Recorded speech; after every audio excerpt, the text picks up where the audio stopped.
Sa mapagpalang araw po sa inyong lahat mula po dito sa San Sebastian Church. Hatid ko po ang ating pagninilay at unang pagbasa para sa araw na ito ng Biyernes, January 13, 2023.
Para po sa ating unang pagbasa, ito po ay hinango sa sulat sa mga Hebreo, chapter 4, verses 1 to 5. Mga kapatid, nananatili pa ang pangako ng Diyos na tayo'y makapapasok at makapamamahinga sa piling niya. Ngunit mag-ingat kayo, baka mayroon sa inyong hindi magkamit ng pangakong ito. Sapagkat tulad nila'y napakinggan din natin ang mabuting balita, ngunit hindi nila pinakinabangan ang balitang kanilang narinig sapagkat hindi nila iyon pinaniwalaan. Tayong naniniwala ang papasok at mamamahinga sa piling ng Diyos.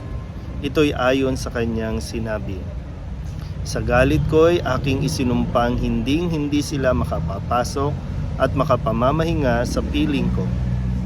Sinabi niya ito bagamat tapos na ang kanyang pagkalikha sa sanlibutan, sapagkat sinasabi sa isang bahagi ng kasulatan ang tungkol sa ikapitong araw. At sa ikapitong araw, nagpahinga ang Diyos sa kanyang paglikha. At muli pang sinabi, hindi sila makapapasok at makapamamahinga sa piling ko. Kaya't magsikap tayong makapasok at makapahinga sa piling ng Diyos. Huwag sumuway ang sinuman sa atin para hindi mabigong tulad nila. Ang salita ng Diyos. Muli po, isang mapagpalang araw sa inyong lahat. Mula pa rin po dito sa simbahan ng San Sebastian Church dito po sa may Menjola at dambana ng Mount Carmel. Ating pong pagnilaya ng ating pong narinig na unang pagbasa mula sa sulat sa mga Hebreo na kung saan ipinapaalala po sa atin na ang pangako ng Diyos na kaligtasan ay bukas pa rin para sa lahat. Diba?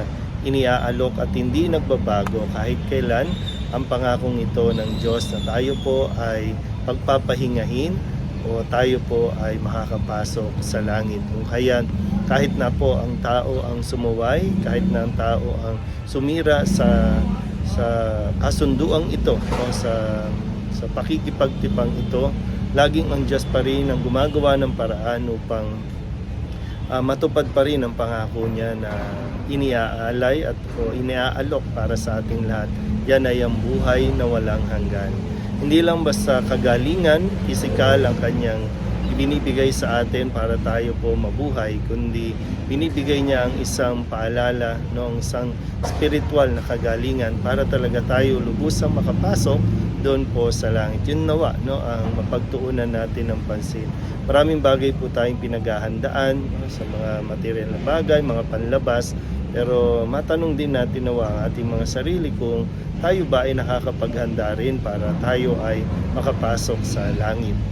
Katulad nawa ni San Sebastian, kung saan ay nalapit na ang kanyang pagdiriwang ng kapistahan na siya po ay nag-alay ng kanyang buhay alang-alang sa pagpapahayag ng mabuting balita. Kaya nawa, huwag tayo pong matakot na tumupad sa kagustuhan ng Diyos dahil ito naman po ay may kalakip na pangako mula sa Diyos na buhay na walang hanggan. Wala pa rin po dito sa San Sebastian Church. Isang mapagpalang araw po sa inyo lahat.